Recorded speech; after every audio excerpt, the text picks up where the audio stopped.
Hey everybody, what's up and welcome back to the Starcraft 2 Ownage Shack. It's David here bringing you Master League Quest episode 26.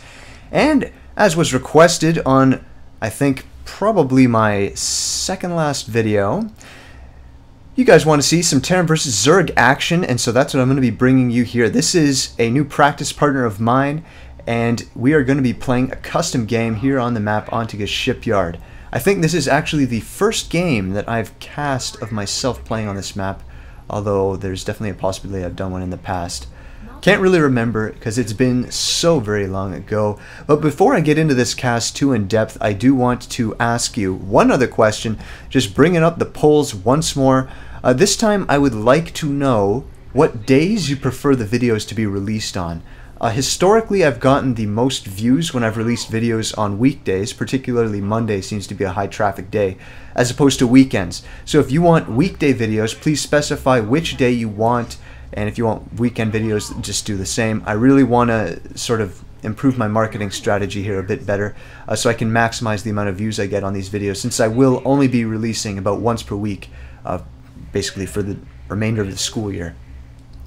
Now, onto this game itself. This is, of course, going to be another mech game of mine. This is actually a fantastic map for mech, simply because, well, you can easily take 3 bases and turtle up. There's no real threat of counterattacks on this map. Even if you take the gold, really just make a planetary there, and it really zones everything out quite nicely. Now, I see his drone coming up here, and I think that's an awfully fast scout. And I'll check up here just to make sure he wasn't actually like messing around outside of his base, and I see that and I'm like, okay, if he did scout that fast, he's definitely going to be at the 7 o'clock position, so I'll send my SCV down there next, and that is my rationale for doing so. The other thing I'm slightly worried about by that really fast scout is a 6 pool. Now this does sound a little bit silly, but on a 4-player map, if you're going to 6 pool, you need to know where the person is ASAP or it's not going to work, so that's why you'd scout very early. But I'll just spoil it right now. Obviously, it's not a 6 pool. He is just scouting me, as you can see here. And I will be delaying my orbital slightly to prevent him from getting scouting information. This is a questionable call, in my opinion. I'm not really sure if it was worth it, but you know what? It definitely did what it was intended to do. And if you are going to be going for mech, I feel like it might be worth it to prevent him from seeing your gas. So many other things that you can do, like you can transition to marine tank easily with gas though, so that is still very much in, subject of debate. So this is going to be a standard reactor Hellion expand, pretty much my staple build for Terran vs. Zerg. It lets you transition into anything very effectively, very easily. And I've also taken the watchtower, I think, which is pretty sick. I mean, I usually don't get to have the watchtower, but I'm going to start trying to do that a little more often. Now, another thing I'm going to try to do is to look at the mini-map a bit more, because that goes hand in hand with taking those watchtowers. If you're not paying attention, like I'm not right now, Zerglings come and kill your SCV, and sadly you lose a unit and control that watchtower. So up goes the expansion right about now. There it goes. Right. Well, there it goes. Now, with the Expo and the Hellions, I'm going to be very safe. Hellions will let me get map control and transition into my mech. I don't have a specific build planned for this particular match, although I am looking up some good builds for Terran vs. Zerg. I want to have a much more crisp build order. That's another part of my game that needs to be improved. Believe it or not, despite the build order notebook that I use, I really don't have a lot of good Terran vs. Zerg and Terran vs. Terran builds. I mostly have Terran vs. Protoss builds in that build order, so these ones can be, a little bit off the cuff, so to speak. And when you're going off the cuff, you know that you're not going to be playing your best because the macro simply isn't there. You need to be using a refined build that's been tried and tested, and all the timings have been laid out perfectly for you in advance. So this is basically a build that I saw MVP do in the Team League. He sort of did something like this, where he went for the reactor Hellion expand into a second factory on the reactor, and the factory onto a tech lab made by the barracks into Blue Flame. And so that's what I'm going to be trying to emulate here with this game. And it seems to be working so far pretty well. I mean, obviously killing those lings is a nice thing to do. It's just free drones, well, it's not free drones, but I mean it's free larvae that could have been put towards drones. And with that second factory, I'm going to have so many blue flame hellions that you can actually deny some creep tumors and hopefully prevent them from taking a third faster than you. Or at least not very fast. It means Zerg should typically have a third base before Terran, but no, that's outside the point. I also make a second tech lab with that barracks because that way I can save 25 seconds, I believe. Yes, I think it's 30 or 25 seconds when I'm making my third factory. Don't have to build that add-on, so I can make those siege tanks or Thors a little bit faster. Just helps. Every little bit helps. And of course, as always, supply blocking is something I definitely need to spend some time working on because it happens to me very, very often. And that's one of the worst things you can have happen to you if you're going for a strategy like mech, where you really need to be macroing very well. You can't just suddenly pump out, 20 Marines at once with a mech. You need to be constantly making those siege tanks or you just get very far behind. So now that I have a solid amount of Hellions, I will be poking around. I assume that he's gone for roaches. That is my general assumption. And I'm just going to be poking up the ramp right there. And I'm not really sure if I did see roaches right there, so I try and poke up again, but I figure, you know what? What usually ends up happening to me when I try builds like this, please note the armory does go up, is that I get greedy with my Hellions and lose them all. So that's basically my main plan right now. So in order to prevent that, I will be putting those Hellions right up by his third base so that I can hopefully roast the drone that's going to come and build it. And that's so annoying. You can mess up all his timings like that. It's really, really solid maneuver in my opinion. And there you go. I mean, I just got a bunch of free Zerglings that randomly checked up there for stuff. And so now I can kill a few drones as well. I have no idea how that drone survived, by the way. But I do not try and press the matter. He's got spines, he's got queens. It's really not worth it. I'm going to try and take this into a late game if I can. Also going to be putting Marines in the bunkers. Get my eBay just to prevent mutas from doing too much damage. Now, unfortunately, I haven't been scouting as well as I could have. I can't really get in there to see what tech path he chose. You really want to be checking for the mutas or the roaches. Or roach into muta. They all require different responses. And right now, because I don't know, I have to assume that it's mutas. Also, I see his overseer coming in. Or, sorry, just an overlord. And that is sadly on its way to seeing my mech play. If you can prevent them from seeing your mech, that's so powerful. And he should be able to see all the factories by the time that overlord dies. Now, I will be using my Hellions actively right now. I'm not really harassing with them, but you can see that I'm sending them all around the map because I kind of suspect that he's taking a third base somewhere random right now. And so I will be sending those Hellions to all the possible third base locations just to make sure. Because losing to a hidden base is absolutely lame. It's truly terrible. Feels awful. The only thing that really feels worse than that is losing when a bunch of roaches unburrow underneath your sieged tanks. That's also quite rank in terms of how bad it is. Now, I will be transitioning into 2 Thors for now until I can scout his tech path. Thors will obviously thwart any mutalisk harassment he could possibly throw at me this early in the game. Magic Box is not good until mutas become large in number, and Thors are small in number.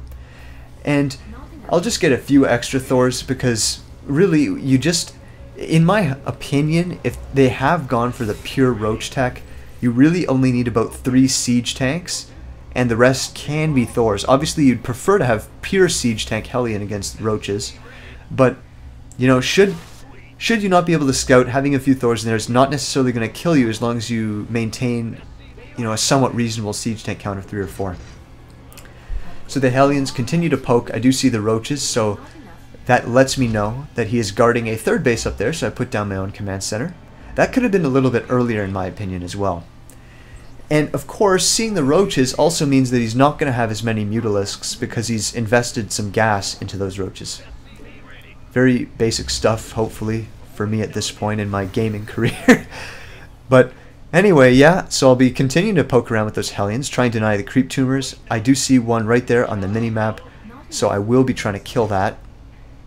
If you can prevent his creep spread with mech, it helps, because typically when you push with mech, you want to erect a few turrets, just so you can constantly have vision, or sorry, detection, to make sure roaches don't unburrow beneath you. And obviously if there's creep tumors there, you won't be able to lay down this turret, so it's a good idea. So I see the Mutalisk, by the way, with those Hellions, so I know 4 siege tanks is about enough. Now I can start making pure Thor. And I will be checking my own third base location just to make sure there's nothing sneaky going on there. Believe it or not, I have actually played games in the past where Zergs have proxied their third base at my third base. And that is, man, you feel like a total clown when that happens. So I'll also be getting the starport. This is for a Raven. I guess I'll explain that in the downtime here. The Raven is for detection as well as point defense drone against the Mutalisk, because if you have enough Thors with the point defense drone, no amount of Mutas is going to beat them. And so as you can see, he does try and do some Mutalisk harassment, and I believe this was the first time he truly got a, you know, somewhat of a handle on how many Thors I actually have. And so it comes as quite a shock for him, and I do deal a tremendous amount of damage to those Mutas. I actually kill way more than I should have right there. He definitely should have pulled back the second he saw that many Thors. I'll be putting up some turrets there, leaving a few Thors to defend. Got Hellions still to take map control. And for once I was watching the minimap, and I see that coming. Now, at this point, I'm very worried about Burrow, so what I'm going to be doing is putting turrets up near my rally point, as well as bringing some more reinforcements down there. So there go the turrets, just to make sure that I don't get unburrowed. Truly is an awful way to lose, as I said before. And with my upgrades now coming, I'm getting in, well, what I'd say is a very solid late game position as a Terran player. With mech, I really feel, you know, I wouldn't have said this a while back when Infestors still had 9 range on their Neural Parasite, but now I truly feel like mech is actually becoming the best way to play this matchup. It's just the way that you force them into roaches with those Hellions and then switch into the siege tank Thor. It's so powerful, and I don't know, I kind of feel like it's a Terran favored matchup, to be honest, but you know, definitely got to wait to see what's going on in the metagame. Maybe some new strats will develop. I do throw down that scan there, of course, to see if he has gotten his Greater Spire yet. And no, he still doesn't have his lair. He's just making that right now. And I will be wasting a few Hellions to free up just a tiny bit of supply to kill some drones. It's almost, you know, completely ineffective here. I think I get like, yeah, it looks like I got 1 drone. But you know what? It's fine. It doesn't really matter. You don't really want to have a bunch of Hellions in the late game in this matchup. It's, you know, actually in any matchup, to be honest, you don't want Hellions late game. They simply don't stand up to the massive amounts of splash damage that each race is capable of in the late game. And that would be siege tanks for Terran, Colossi for Protoss, and the Infestors for obviously Zerg. Ultras also do quite a number on on your Hellions, because, well, Hellions just aren't too good against armored units. Now this is one thing you do have to be careful about on this map. I will be putting just 1 siege tank in a bunker here for some defense against breaking those rocks, because you can't free that up. You need to make sure that nothing's going to get through there. And so that's what I will be doing. Now, of course, in this case, because I did see that he had the Spire already up, and obviously, you know, he did have his hive on the way. I know that the Broodlords will be coming soon, so I do throw up mass starports right there. And that's just going to allow me to get enough Vikings out in time that I will be able to repel his Broodlords should they interrupt my push. Now, with the Raven, with some siege tanks, and a really large amount of Thors, I'm going to push out to my gold base and try and get some damage done on him. And please note that with those starports completed in advance, there's no way I'm going to get owned by Broodlords if I don't push out too fast. So, definitely think that's important. This is a little bit sticky here. I got a bit ahead of my siege tanks, and the fungals did allow those roaches to deal a lot of damage. Notice how the new patch with the ramp vision has prevented my Thors from seeing up there. Sadly, his focus firing was not the best there, which means that a lot of my Thors were damaged, but not many of them killed. So that's something I feel like a higher level Zerg would not allow to happen. But obviously, we are just Diamond League players playing this, so a ton of mistakes are going to be made by both of us. Now, I will be repairing some of those Thors. I did research high-sec auto-tracking, by the way. It's very important when you're going for mech that you invest as much as you can into your static defense, because you will have typically quite a bit of it. So, got a bunch of Thors now, and I will also, pretty shortly here, hopefully, be throwing up what I think is a few more orbitals. As you can see, with mech, your minerals do start to stack up quite substantially at this point in the game, so there's no reason not to throw down orbitals. It just makes your mining a lot faster. I can't imagine any Terran players not being aware of this yet, but if you are in the late game and you throw down a bunch of orbitals, you can sack your SCVs and then just use mules to harvest gas, or sorry, to harvest minerals, while the remainder of your SCVs, approximately 24 of them or so, can harvest the gas from the refineries. So there go a few more orbitals, and now that he's got some infestors up there, which is really a frustrating thing to deal with on this map, I will be using some scans liberally here to try and prevent this from doing damage to my gold base. Also, I'll push forward the tanks a little bit slowly here and just make sure that he can't be harassing me like this, because that's not acceptable. Absolutely not. So he tries to do this once more, and now that he has the Broodlords, I know I have to make Vikings. But with those pre-constructed starports, I am indeed able to do so. Quite effectively, actually. I have 4 starports, so I can make those Vikings in a large number at once. And they're already making them, as you can see. I have 2 reactors, 2 tech labs, so that amounts to 6 Vikings at a time. And that's, you know, that's pretty solid stuff. So I can't really engage that quite yet without the Vikings, but I can keep my tank sieged up and repair that planetary with the remainder of my SCVs right there while I get those out. I'll also be cancelling a couple siege tanks to replace them with Thors at this point, because late game you don't want to have as many siege tanks in case he does a mask Mutalisk switch. I'll also be taking my 5th base, and now that the Vikings are out, I'm going to be slowly inching these bad boys forward and carefully splitting those Vikings, as you see there, so that they don't all get fungal at once, which is something that happens to me quite often. A lot more often than I'd care to admit. So, with the siege tanks backing up your Vikings and some decent splitting, as you can see there, there's no threat from fungals killing all of those. So I'll quickly be pushing forward. As you can see, the infestors can't really get in range without taking a huge amount of damage. And I'll drop a few mules there in the meantime. Obviously, dropping mules at the gold base at this particular point in time would not be too effective considering all the carnage that's been going on there. And I can now make a few orbitals and a planetary here to defend them. And a big mistake that I made is I didn't send enough SCVs over there immediately to construct static defense. If you're facing a Zerg especially, you really need static defense at your outlier expansions, as I'll call them, just in case of the very mobile Zerg forces such as Zerglings and Mutalisks going over there to harass. If you don't have that up in time, your mech army just can't get over there to defend. There's no point even bothering. You might as well just counterattack if that happens, in my opinion. But you can always drop mules there, which is good. Going to be adding a few more command centers there to turn into orbitals.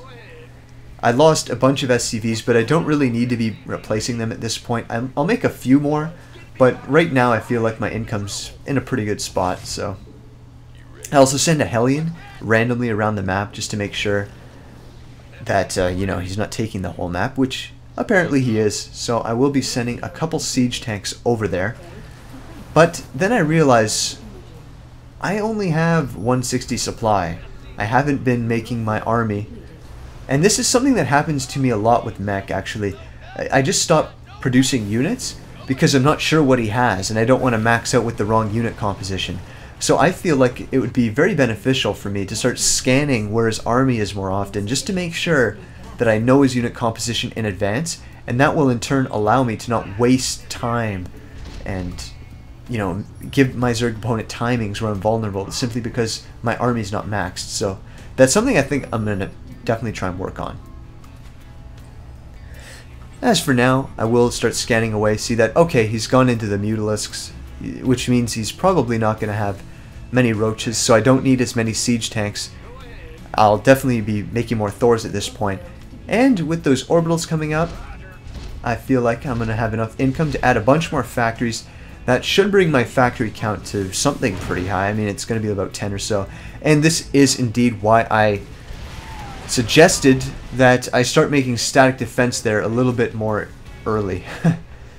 So with the 4 extra Thor, whoa, 6 extra Thors coming out. That is huge. With 6 extra Thors there and all those Vikings, his Mutalisk pose absolutely no threat at all. And I've just accepted that that base is going down at this point, so I will be floating over a new one in advance. I will now be hotkeying everything to 1, which is my new strategy. Definitely prefer this a lot more to the old stuff I used to do, but you know, I do digress. That will be discussed in a hotkey video in the future, most likely. And I'll be mass repairing these missile turrets, hopefully prevent those units from doing too much damage. His creep spread is not very good here, so that allows me to push up way farther than I otherwise would have been able to. And as I said at the beginning of this cast, that is going to allow me to put up the missile turrets that I was talking about. And the missile turrets will allow me to spot for those burrowed roaches and other, you know, hidden Zerg phenomena. I'll also send some Hellions in here to harass while my tanks push a little bit forward. He does try and do that burrow trick, but I had a decent enough spread at this time that it didn't really matter. Also, I'm invested a lot more heavily into Thors. And as you can see, everything gets absolutely demolished at this point. The Vikings are simply overpowering in number. If he had done an Ultralisk switch, however, at this point in time, I'd be screwed. So you really need that good scouting, or some stuff can go pretty horribly wrong. And he does call the GG there, and that was pretty much the end of this game. So I hope you guys enjoyed this cast. Once again, please leave in the comments section when you prefer these videos to be released, what time of day, or sorry, what day of the week, and what time of day, I guess. And anyway, once again, I hope you enjoyed the cast, and I hope to see you again for another daily dose of ownage.